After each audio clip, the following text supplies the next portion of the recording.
शाहिबा एक आधुनिक ख्याल वाली युवती थी। वो अपनी जिंदगी अपनी शर्तों पर जीती थी। सगाई के बाद जब उसे लगा कि ससुराल वाले अंधविश्वासी और दाकियानूशी सोच वाले हैं, तो उसने शादी तोड़ने का फैसला कर लिया। मगर क्या ये इतना आसान था? साहिबा को भारी गहनों और कपड़ों में बेहद घुटन हो रही थी, पर पसीने से सराबोर व संस्कारों के कारण चुप बैठी रही। उसकी समुद्र जैसी नीली व गहरी आंखें बराबर रौनक को तलाश कर रही थी, पर रौनक उसे दूर दूर तक नहीं दिख रहा था। तभी उसकी जेठानी जूही आई और हंसते हुए बोली, साहिबा, ये काजल तो तुम्हारी समुद्री आंखों ने इधर उधर फैला दिया है, मगर थोड़ा सब्र रखो। रौनक प्रियांशी को लेकर हॉस्पिटल गया है। साहिबा का गोरा चेहरा गुस्से से लाल हो गया। ये बात जूही की अनुभवी आंखों से छिपी न रह सकी, मगर रौनक की ताई सास संतोष को देखते ही उसने आंखों ही आंखों में साहिबा को इशारा किया और साहिबा ने अपने आप को कंट्रोल किया।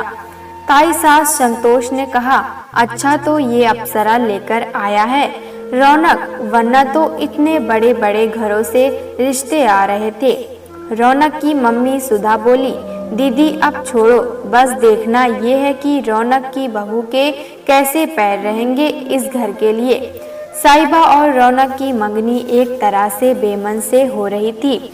जहां रौनक के परिवार को साहिबा की मध्यवर्गीय होने की समस्या थी, वहीं साहिबा के परिवार को इस विवाह के सफल होने की कोई संभावना नहीं लग रही थी। प्रियांशी, जो रौनक की बड़ी बहन और अब साहिबा की बड़ी नंद बनने जा रही थी, को आज मंगनी की रात अचानक से लैब्रेपन शुरू हो गए। दोनों भाई मतलब रौनक और राहिल और प्रियांशी की मामी प्रियांशी के साथ हॉस्पिटल गए थे।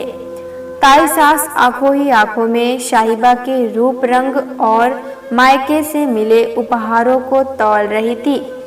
फिर साहिबा को उन्होंने जड़ाऊ झुमके और मैरून रंग की कंजीवरम की साड़ी उपहार में दी थी। सुधा बराबर भीतर बाहर हो रही थी। उसकी विशेषता की वो हॉस्पिटल नहीं जा पाई थी, पर उसका दिल प्रियांशी में ही लगा था। सुधा को गुरुजी ने हिदायत दी थी कि अगर वो बच्चे के जन्म के समय बेटी के साथ रही तो अमंगल हो सकता है। सुधा की लाडली और पिता वीरेंद्र की मोहलंगी थी प्रियांशी, पर माता पिता का प्यार क्या बच्चों की किस्मत बदल सकता है? साहिबा बैठे बैठे ही उग रही थी कि तभी फोन की रिंगटोन से उसकी तंद्रा टूटी। रौनक का फोन था। फोन उठाते ही साहिबा बोली, ये क्या बदतमीजी है? तुम्हारा जाना जरूरी था। मैं कितना अकेली महसूस कर रही हूँ। रौनक चिढ़ते हुए बोला, अब थोड़ा पत्नी मोड़ में आ जाओ। मम्मी पापा ने मंगनी तो करवा दी है और अब जल्द ही शादी के बाद हम तुम्हारे ऑफिस के पास वाले फ्लैट में शिफ्ट हो रहे हैं। इतना उतावलापन किस बात के लिए है? साहिबा बात खत्म करने के लिए बोली। प्रियांशी की कैसी है? रौनक बोला, वही बताने के लिए फोन किया था। उन्होंने बेटे को जन्म दिया है। घर में जो तनाव का माहौल था, साहिबा को मन ही मन लग रहा था कि शायद अब तनाव का कुहासा कुछ कम हो जाए, मगर एक नीरव की शांति पसरी हुई थी। रौनक के परिवार ने ना तो साहिबा और ना ही उसके परिवार से कुछ बातचीत की। साहिबा को एकाएक अजनबी जैसा महसूस हो रहा था। हार कर बिना रौनक से मिले साहिबा और उसका परिवार मैरिज हॉल से वापस आ गए। साहिबा की मम्मी ने रास्ते में साहिबा से कहा, तुम कैसे एडजस्ट करोगी उस परिवार में? उन्हें अपने रुतबे और ओहदे पर बहुत गुमान है। साहिबा इससे पहले कुछ बोलती रौनक का मैसेज था। उसने पूरे परिवार ये तो बीच में जाने के लिए माफ़ी मांगी थी और कल साहिबा को नाश्ते के लिए आमंत्रित किया था ताकि वो पूरे परिवार से ठीक से बातचीत कर सके। साहिबा के मम्मी पापा ने बेमन से ही सही मगर अपनी बेटी की खुशी के लिए हाँ कर दी थी। साहिबा सफेद सूट और लाल चुनरी पहनकर गई थी। उसे लग रहा था कि रौनक उसकी तारीफ करेगा, मगर उसने अपने परिवार के सामने उसे ठीक से देखा भी नहीं था। नाश्ते की मेज पर चुप्पी छाई हुई थी। तभी रौनक की भाभी जूही बोली, मम्मी आप चिंता मत करो, हम सब मिलकर प्रियांशी और बच्चे की देख रेख कर लेंगे। सुधा गुस्से में बोली, तुम कौन होती हो जूही, प्रियांशी की देख रेख करने वाली? प्रियांशी और उसके बेटे का हक है इस घर पर। जूही मेहमानों के सामने कटकर रह गई थी। साहिबा मन ही मन खुश थी कि उसे इस घुटन भरे माहौल में रहना नहीं पड़ेगा। साहिबा ने प्रियांशी को 2 बार ही देखा था, पर दोनों ही बार उसे बेहद घमंडी लगी थी। साहिबा मन ही मन सोच रही थी कि क्या इस घर में बहुओं का यही हाल रहता है। नाश्ते के बाद जूही साहिबा के कमरे में आकर बोली, देखो साहिबा, मम्मी जी थोड़ी सी प्रियांशी को लेकर सेंसिटिव हो जाती हैं, पर वो दिल की बुरी नहीं है। तभी रौनक बोला, भाभी जल्दी से कॉफी बना दीजिए। नाश्ते की मेज तो मूड खराब हो गया। रौनक एक मंगेतर के रूप में साहिबा को अजनबी सा लग रहा था। कॉफी पीते ही वो हॉस्पिटल चला गया था। प्रियांशी अपने बेटे को लेकर 3 दिन बाद आ गई थी। प्रियांशी का प्रेम विवाह था जो असफल हो गया था। रौनक से ही साहिबा को पता चला कि प्रियांशी घर आ गई है, मगर ऑफिस के कारण उसे लगा कि वो रविवार को चली जाएगी। रविवार को जब साहिबा घर पहुंची तो साहिबा ने महसूस किया कि प्रियांशी के आने के बाद घर की हवा और अधिक घुट गई है। अब साहिबा जूही से बात ही कर रही थी कि साहिबा की होने वाली सास सुधा बोली, साहिबा तुम्हारी दीदी को हॉस्पिटल से आए हुए 2 दिन से अधिक हो गए हैं। क्या तुम्हारा फर्ज नहीं बनता कि तुम उसके हालचाल कम से कम फोन पर ही पूछ लेती? रौनक बोला, मम्मी मैंने ही साहिबा से बोला था कि तुम फोन से बजाय आकर ही मिल लेना। साहिबा और रौनक जब प्रियांशी के कमरे में पहुंचे तो जूही बच्चे को गोद में लिए हुई थी और प्रियांशी फोन पर किसी से चैट कर रही थी। साहिबा को देखकर उसने अनदेखा कर दिया और रौनक से बच्चे की देखभाल की बातें करने लगी। साहिबा अपमानित सी बैठी रही और फिर उठकर बाहर बैठ गई। रौनक को साहिबा का ये व्यवहार पसंद नहीं आया। रौनक के अनुसार साहिबा को इस परिवार का हिस्सा बनना है तो कोशिश भी उसे ही करनी पड़ेगी। रौनक पूरे रास्ते साहिबा को बहू के फर्ज के बारे में समझाता रहा। देखो साहिबा, हम अलग जरूर रहेंगे, मगर तुम्हें पहले मेरे घर वालों का दिल जीतना होगा। साहिबा को मन ही मन रौनक का ये रूप बेहद अनजाना सा लग रहा था। मगनी के 1 माह बाद ही साहिबा को समझा आ गया था कि इस मोर्चे पर उसे अकेले ही डटना होगा। साहिबा के घर पर भी रौनक बेहद फॉर्मल बना रहता था। साहिबा की छोटी बहन सलोनी बोली, जीजू आप लोग हनीमून के लिए कहाँ जा रहे हो? रौनक बोला, अभी तो कुछ सोचा नहीं। साहिबा रास्ते में बोली, रौनक मंगनी होते ही तुम्हारा प्यार भी एकाएक गायब हो गया है। रौनक बोला, तुम्हारी प्रॉब्लम क्या है? मैं और तुम क्या कहीं भागे जा रहे हैं? हनीमून लोग अकेलेपन के लिए एक दूसरे को समझने के लिए जाते हैं। हम दोनों तो अपने फ्लैट में ही हनीमून कर लेंगे। मंगनी के बाद के दिन बोरियत और घुटन से भरे हुए थे और रातें मानमनुहार और बेताबी से बीत जाती थी।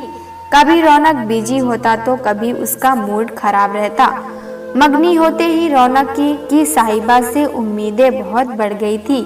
साहिबा जब भी रौनक के घर जाती तो वो ये देखकर चौंक जाती कि जूही भाभी को पूरे दिन सजी धजी गुड़िया बनकर रहना पड़ता था।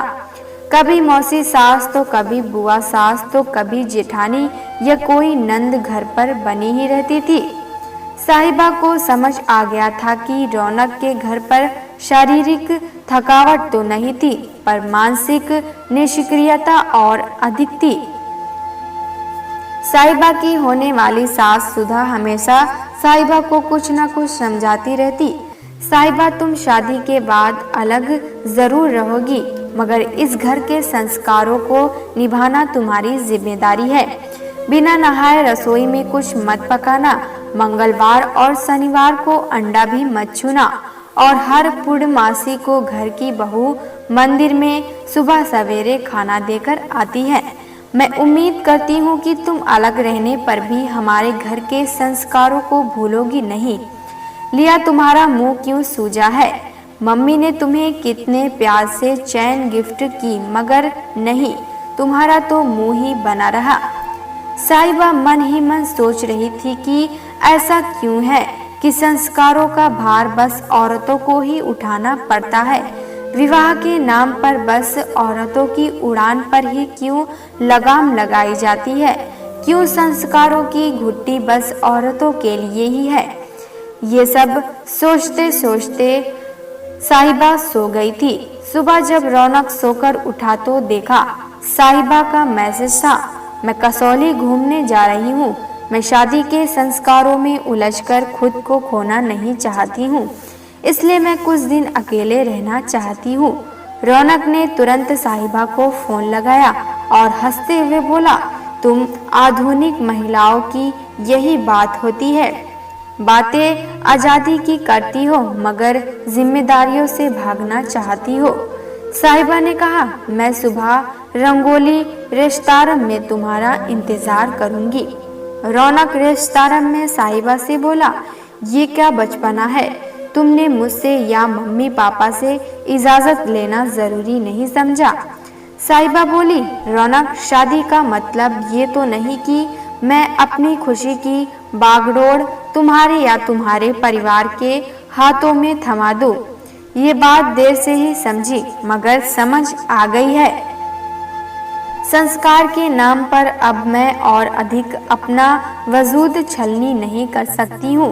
मुझे नहीं पता था कि सिंदूर और मंगलसूत्र का भार इतना अधिक होता है। विवाह के बाद मैं इस मंगलसूत्र और सिंदूर का भार नहीं उठा पाऊंगी। अगर तुम्हें लगता है कि तुम मुझे बिना मंगलसूत्र और सिंदूर के स्वीकार कर सकते हो तो बता देना। रौनक बिलबिलाते हुए बोला, क्या तुमसे एक पत्नी और बहू के तौर पर कुछ उम्मीद रखना गलत है? अगर मेरा परिवार तुमसे एक अच्छी और संस्कारी बहू की उम्मीद लगाए हुए है तो क्या गलत है? और फिर तुम ये क्यों भूल जाती हो कि मेरे परिवार ने मेरी इच्छा का सम्मान रखा और तुम्हें अपने घर की बहू बनाने का फैसला किया था। अगर मैं चाहता तो तुम्हारे साथ बस घूम फिर कर टाइम पास भी करता, मगर शायद तुम जैसी आधुनिक लड़कियों को शादी की जिम्मेदारी पैरों में पड़ी बेड़ियों जैसी लगती है। साहिबा बोली, मैं शादी माँ बनने के लिए या व्रत रखने के लिए नहीं कर रही हूँ। मैं तुम्हारे साथ जिंदगी के अनछुए पहलुओं को छूना चाहती थी। रौनक गुस्से से बोला, तुम मेरे और अपने परिवार को क्या जवाब दोगी? साहिबा बोली, खुद को रोज रोज जवाब देने से तो अच्छा है कि मैं दोनों परिवार को एक ही बार जवाब दे दूं। मरने के बाद भी मैं एक इंसान ही हूँ, कोई गूंगी गाय नहीं हूँ। अगर तुम मुझे जैसी मैं हूँ वैसे ही स्वीकार कर सकते हो तो मैं वापस तुम्हारी जिंदगी में आ जाऊंगी, नहीं तो मैं अपनी जड़ें किसी और जमीन में जमा लूंगी। मैं नहीं चाहती कि कुछ छोटी छोटी बातों के कारण हमारे बीच जो अतीत के खूबसूरत लम्हे थे वो भी खराब ना हो जाए। ये कहकर साहिबा ने रौनक के हाथ में अपनी उंगली से अंगूठी निकालकर पकड़ा दी। रौनक साहिबा को जाते हुए देखकर ये नहीं समझ पा रहा था कि किसका बोझ अधिक है, अंगूठी का या उनके मध्य बसे हुए प्यार के कुछ लम्हों का। प्यारे दोस्तों, अगर ये कहानी आपको पसंद आए तो लाइक सब्सक्राइब करना ना भूलें।